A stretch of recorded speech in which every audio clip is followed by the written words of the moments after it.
Добар ден, почитувани, вие го следите отвореното студио на телеканал А1, а како што веќе добро знаете, во овој предизборен период, темите кои што ги обработуваме во отвореното студио се токму со политички карактер. Пред да го представам нашиот денешен гостин, би сакала да информирам јавноста дека телеканал А1 испрати отворена покана до сите политички партии кои што имаат представници, односно кандидати за пратеници во изборната единица 4, дека можат слободно да повелат да биде дел од отвореното студио на телеканал А1. Инаку денес заедно во мене во студиото е градоначалник на општина Карпош и председател на ГРОМ. Станува збор, веќе добро знаете, за господинот Стефче Екимовски. Добар ден и добре дојдовте. Господин Екимовски, ве влеговме во втората половина од предизборната кампања. ГРОМ е дел од коалицијата за подобра Македонија со владеечката ВМРО ДПМН. Како досега вие би ја оцениле кампањата и кои се вашите очекувања? Па најбитно е во една политичка кампања какви политички пораки се праќаат и каква прилика надеж се дава за граѓаните. Очигледно дека коалицијата за подобра Македонија начело со предводена од ВМРО ДПМН праќа најсилни политички пораки и очигледно дека има најцеловит програм за оваа изборна кампања. Најсилната политичка порака е Македонија унитарна, една, единствена Македонија против двојазичноста што заговара опозицијата и презентација на дел од програмата која се однесува на земјоделците, која се однесува на младите брачни парови кои што немаат решено стамбено прашање, програмата за стимулирање на бизнисите. Долго време се жалеа домашните стопанственици дека бараат да имаат барем слични услови за работа како странските инвеститори. Сега веќе и од тоа голема мера имаме поддршка кај приватните стопанственици, како и поддршката на пензионерите, на порастот на платите што се очекува администрацијата, инфраструктурните проекти, енергетските проекти, гасификацијата на Република Македонија. Сето тоа представува една целовита слика што ја нуди коалицијата за подобра Македонија. И оно што е најбитно во минатото, сите тие програми, обично политичките програми за време на избори се некој дел од сфера на фантастика, меѓутоа по изборите доаѓа в сферата на реалноста, а очигледно дека оваа коалиција пред секои избори си дава отчет за тоа што сработила од она што ветила во претходната изборна кампања и досега е позната по тоа што го ветува и го исполнува, или најголем дел е веќе исполнето од она што е очекувано, што значи дека граѓаните имаат избор, објективно имаат избор и сметам дека во ова изборна кампања најбитно е тоа што засега се оди мирно, достоинствено. Сметам дека така и треба да продолжи. Сите политички фактори во Република Македонија треба да си дадат свој огромен придонес, без разлика дали е власт, дали е опозиција, дали е на листа или не. Секој член на партија треба да даде свој придонес за да имаме мирни, достоинствени, кредибилни избори како што доликува на една земја која е член кандидат за влез во Европска унија и како што на граѓани кои што живеат во 21 век. Пред само неколку денови на митингот кој што се одржа во Карпош и тоа од страна на Социјалдемократскиот сојуз, некако ви беа опатени низ обвинувања, на што вие возвративте со пресконференција на која не за прв пат го одвинивте председателот на СДСМ Зоран Заев дека од вас барал 250.000 евра. Како вие бе оцениле ова предизборна трка, имајќи ги предвид сите овие обвинувања кои што меѓу другото стигнаете и на ваша адреса? Од господинот Заев немаше никакво обвинување. Тој таму ме нарече бандит, и мене и господинот Никола Груевски. Прво ја сакам да му кажам дека германците во Втората светска војна така ги нарекувале партизаните, бандити. Ама партизаните биле тие кои што си го бранеле својот народ и по завршувањето на Втората светска војна тие биле прогласувани за национални херои, додека оние што се шпиуни кодоши, тие во Втората светска војна се викале Пета колона и од прилика по завршувањето на Втората светска војна нив народната власт ги стрелала. Ја не очекувам дека ние ќе стреламе никого, нити тоа треба. Граѓаните на 11 декември тој што треба ќе си го стрелат со пенкалото, односно ќе му кажат дека треба да биде дел од една немила историја. Што се однесува до она што кажуваше господин Заев, кажуваше смешни работи, пазите. За како човек се работи. Вели причината за која јас сум се кандидирал 2013 година и сум го изневерил големиот социјалдемократски сојуз, било зашто било за пари. Може се мислите, мене ВМРО ДПМН ми дал пари за да ја излезам на избори да ги победам ВМРО ДПМН. Посмешно не може да биде. И второ сакам јавно еве овде од Струмица да го прашам. Вечерта, односно рано утрото на 17 февруари 2013 година ми упати порака во која што меѓу другото пишуваше дека тој се гордее што има таков партиски колега како мене. Сега сакам да го прашам јавно. Кога грешеше? Тогаш кога велеше дека се гордее што има таков партиски колега кој се одважил и собрал храброст да оди на избори, или денеска кога вели дека сум се кандидирал за пари? Кога кинеше зелени? Тогаш или сега? И јас можам да кажам дека кинењето зелени за господинот Заев стана заштитен знак, значи он е брендиран по кинење на зелени. Инаку друго било какво обвинување нема, но во Карпош имаше митинг на кој што се имаше само карпошани, за жал. Немаше донесени од цело Скопје, таква е нивната подршка во Карпош, и она што е најбитно, не одговори на две клучни прашања. Јас јавно во Карпош му порачав дека тој овде во Струмица има 34 проекта, јас во Карпош имам 319. Само 10% од она што работи општина Карпош. Значи, јас бијам битки и на крупната политичка цена, но работата за која што сум платен и за која што ме бирале граѓаните, воопшто не ја запоставувам. Инаку да знаете дека господинот Заев заедно со господинот Зоран Дамјановски и со Андре Жерновски имат вкупно 217 проекти, а општина Карпош 319.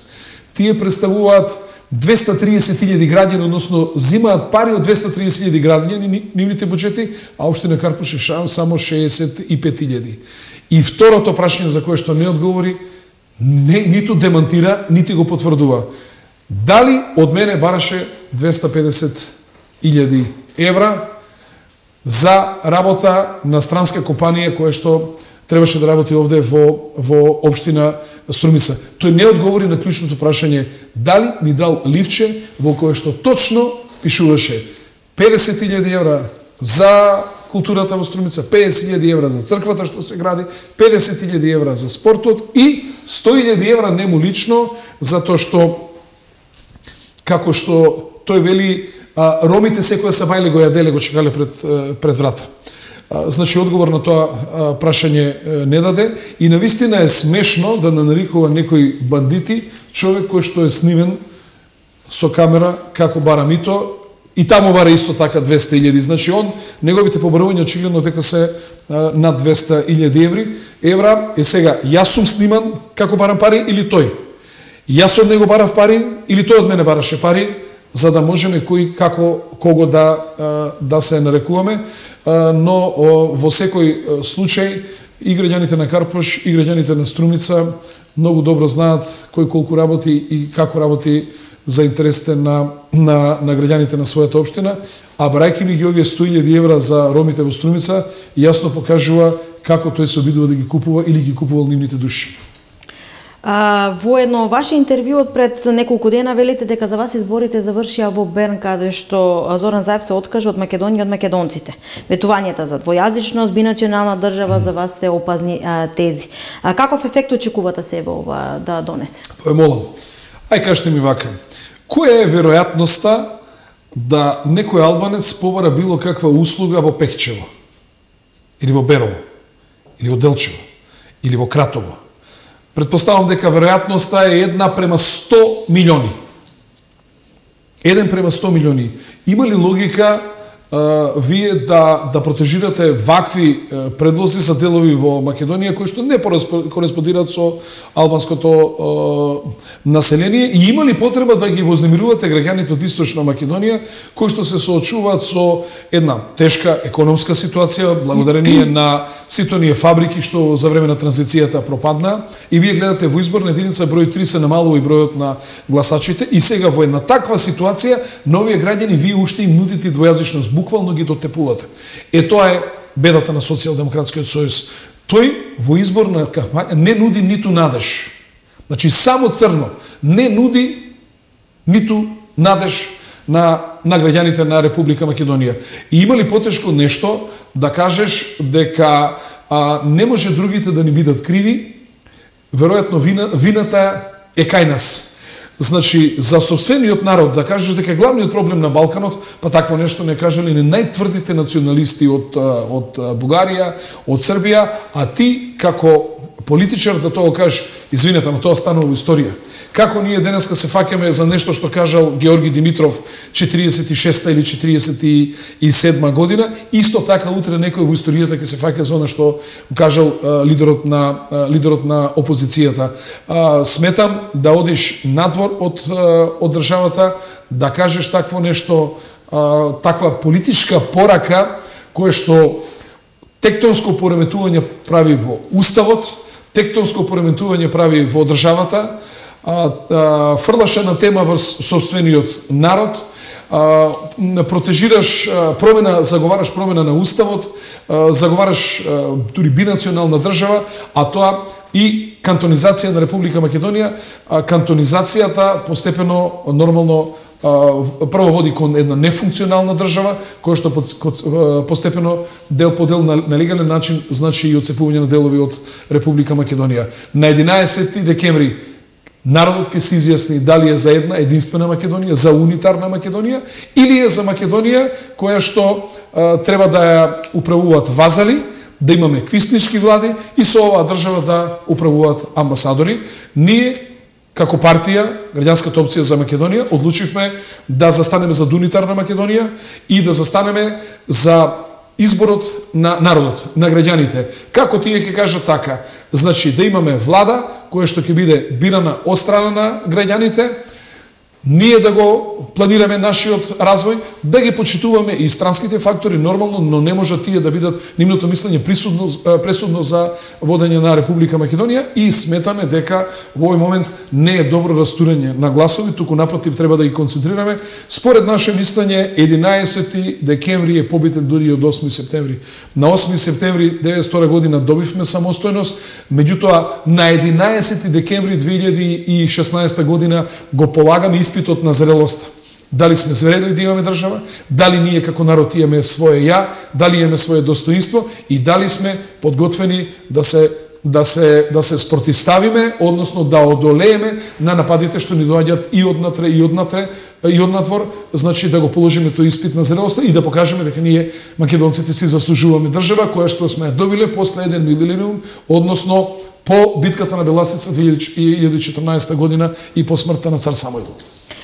Би сакала сега да се навратам малку во Струмица, еден настан кој што неодамна се случи токму овде во градот Струмица.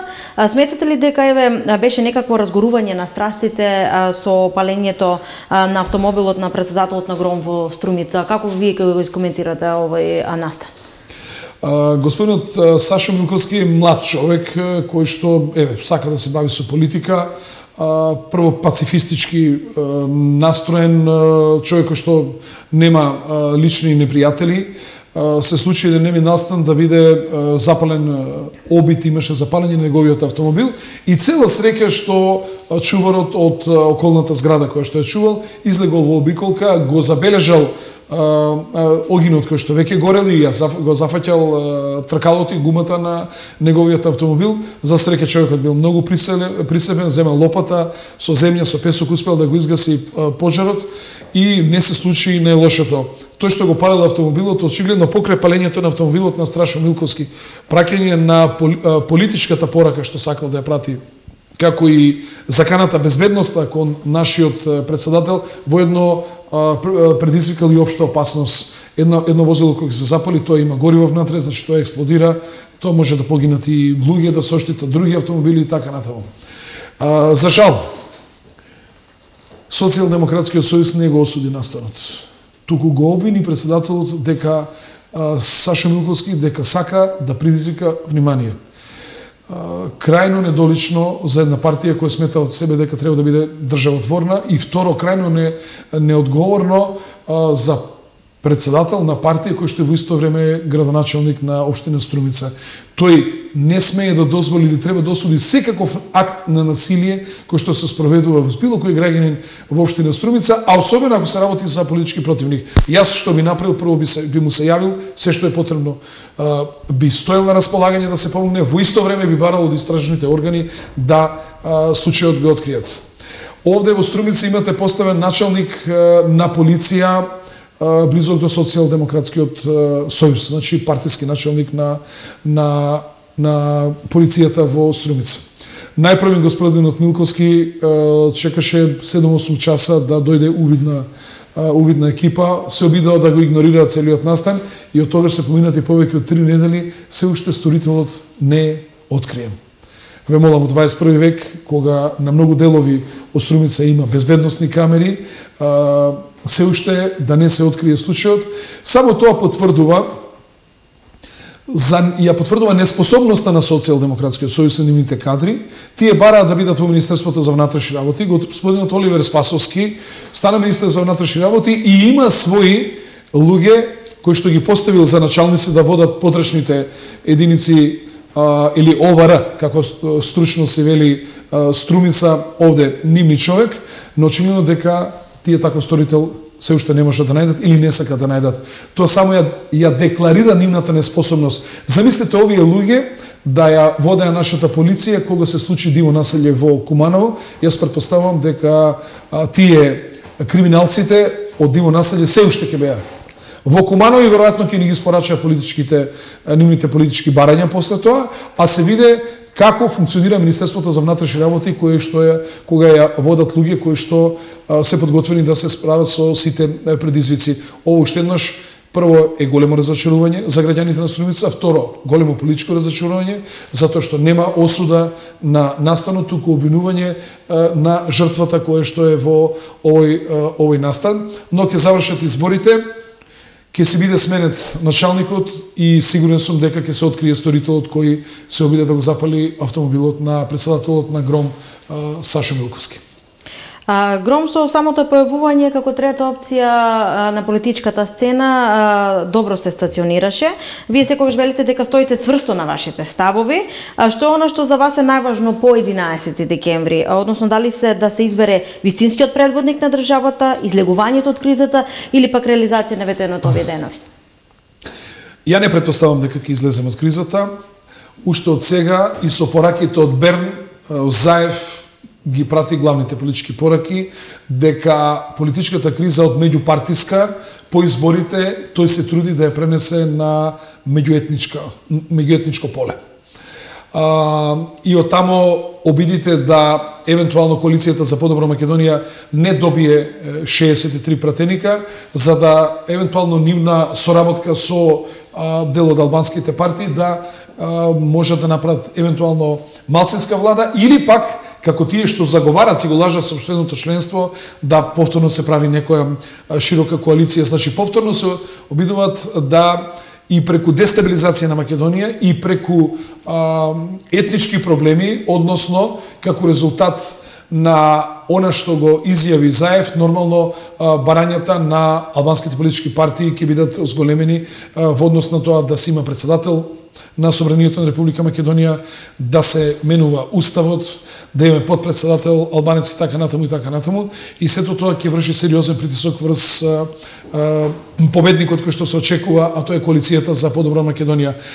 Затоа, она што очекувам после 11 декември е, прво, граѓаните да се покажат својата зрелост, сите ние да оставиме било какви недоразбирања, партиски или некој наљутен за незавршена некоја работа, лични фрустрации и така натаму. Овде се работи за Република Македонија. Ќе има незино редефинирање или нема повеќе или ќе застанеме овде како што е. Сметаме дека сите прашања отприлика ги решивме со рамковниот договор и затоа на 11 декември граѓаните треба да дадат силна поддршка на коалицијата за подобра Македонија, да имаме над 63 пратеника, да не може да има никакви уцени и сите овие апокалиптични сценарија кои што ги протежира за жал вашиот градоначелник да бидат безпредметни. Господине Јакимовски, аз ви благодарам за днешното гостување во отвореното студио на телеканал 1. Во некоја наредна прилика на друга тема да позборуваме. Благодарам на вас. Почитувани мои, вам ви благодарам за одвоеното време. Се гледаме повторно со нова тема, односно со нов гостин утре во 17:15. Довидување.